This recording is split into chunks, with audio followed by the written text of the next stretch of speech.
have your men concentrate their fire on that man. Let's have us a general for dinner tonight. Fire at will! Fire at will!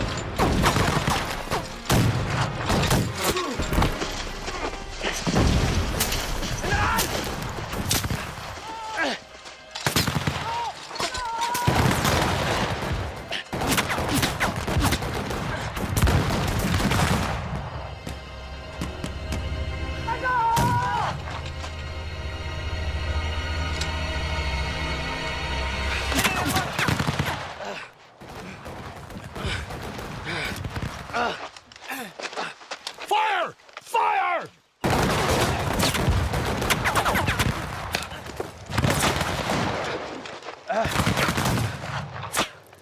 Did we get him? Not sure, General. Bakit mo ko pinigilan? Hindi mo ba nakikita?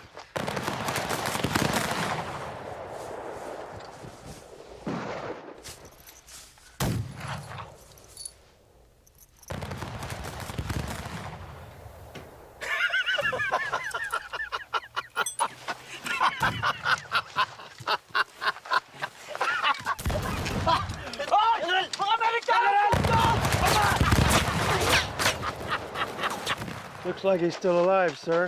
God damn it! General, tingnan niyo po. Para sa inang bayan! Lusong!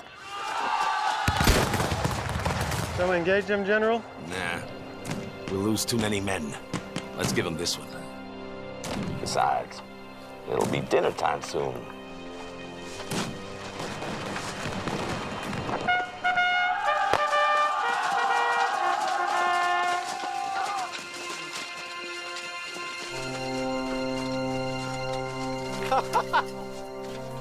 Umaatras na sila! Mabuhay ang Pilipinas!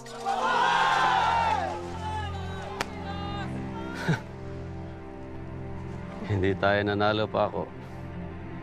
Alam ko, General. Pero tingnan mo sila. Ganap na sundalo na sila at kailangan kanila.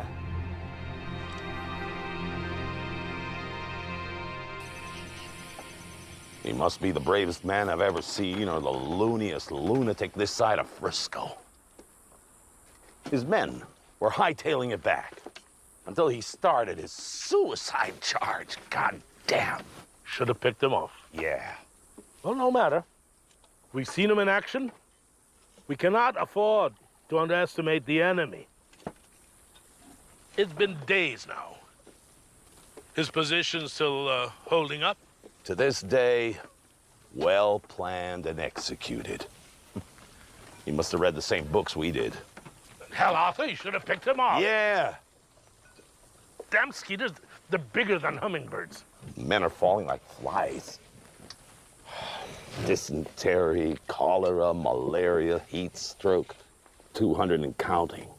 And the food, we've got to do something about the food. That'll come with reinforcements. Then we'll get that aguinaldo. We've got to get that Luna first. Once we get him, their military will fall like a house of cards. We're being courted, you know. Some of the leaders in the Philippine army, the malcontents, they want to sit down and talk to us. Pinahiya niya ang kapitan ko sa harap ng mga tauhan niya.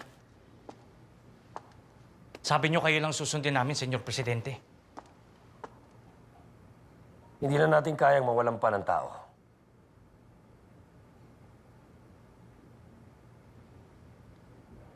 Huwag kang mag-alala, Tomas.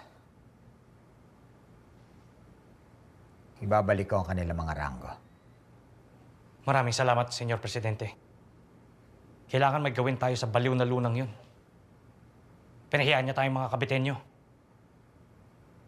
We should take this malcontent to its logical conclusion. Little nudge here, big smile there. What's he talking about? Business, Arthur, business. The leaders of this here island are businessmen. They need what we have to offer. You saying they would sell out their own kind? There's only one kind of interest. The bottom line. It's a carrot on a stick. Divide and conquer. Oldest trick in the book. Mga kasama ko sila. Mga tauhan sa kawit. Alam kong kailangan ng disiplina, pero kung paano niya ginawa ang pagpapahiya, Kahit ano pang sabihin natin, may nagagawa si Luna. hindi ko siya maintindihan. Anong gagawin natin sa kanya? Tulungan siya. Pareho pa rin naman ang ating layunin. May iba pa ba tayo magagawa? Paanong kayabangan niya? Nasubukan mo na bang huliin ang hangin? Ang sinasabi ng iba, hinahanap niyo daw po ay digmaan. Pero ba't hindi po kayo magkompromiso? Hindi po ba mas madali yun? Isinusuka ko ang digmaan, Joven. Pero ang kompromiso, magbubulag-bulagan ba tayo sa kalaban? Hindi titigil ang pagdagsa ng mga Amerikano pa ako. Unti-unti tayo mauubusan ng puwersa. Kaya kailangan paghandaan na natin tong huling laban na ito. Malinaw po ang plano, General. Sapat naman po ang binabalak niyong trinsera sa hilaga ng ilog ng Bagbag. At lalong mas mahalaga itong hukay magmula Caloocan hanggang Novaliches. Habang natataranta ang mga Amerikano, aatras tayo papuntang norte. General, Ano? una po sa lahat, wala po tayong sapat na tao para maghukay ng ganito kalawak. Kailangan po natin ng mga 2,000 taong may kanya-kanyang pala, pikot, aserol para lang matupad ang unang bahagi ng plano. Pangalawa po, sa tingin ko hindi sasang-ayon ng presidente. Lalo na sa hukay mula Caloocan hanggang Novaliches.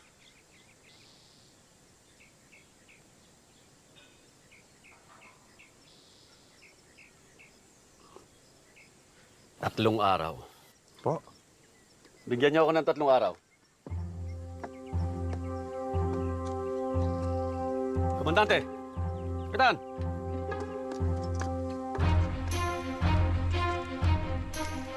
Alam ng mga Amerikano kung bakit natin ipinaglalaban ang ating kasarilan dahil buong tapang at buong bangis din nilang ipinaglaban ang sa kanila.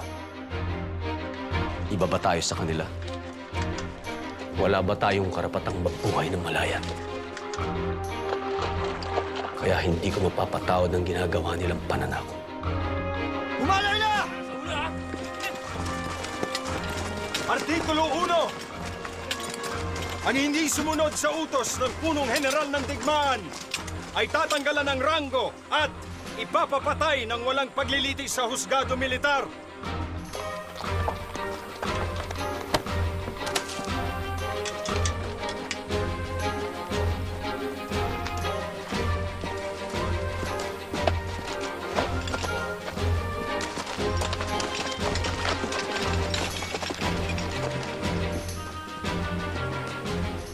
Nakapagpahinga ka na ba? Pasensya na po, General. Pauwi na po tayo. May 3 kampo pa tayong pupuntahan. Mawalang galang na po, hating gabi na. Kaya bilisan mo, kapatid.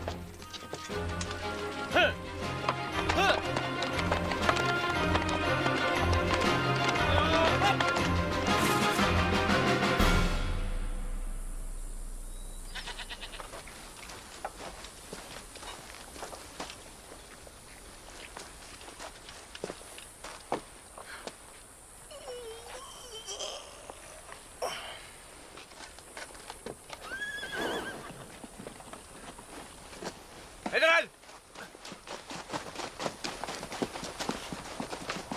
General! Magandang umaga pa ako. Mukhang nanggaling kayo sa labanan. Almusal, Meron po nakahanda dyan. hindi para sa akin. Para sa kanila.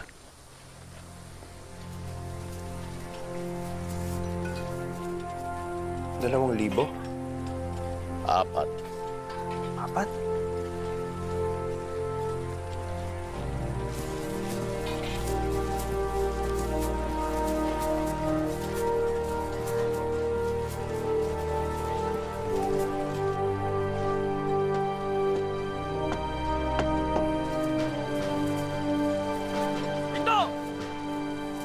Kapitan,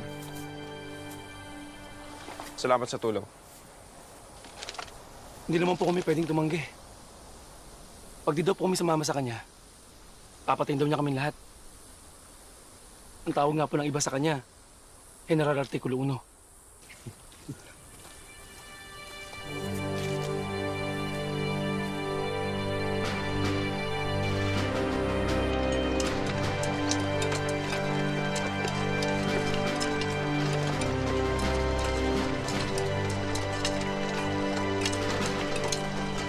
General, kailangan po magpadala ng tauhan at gamit sa Bataan.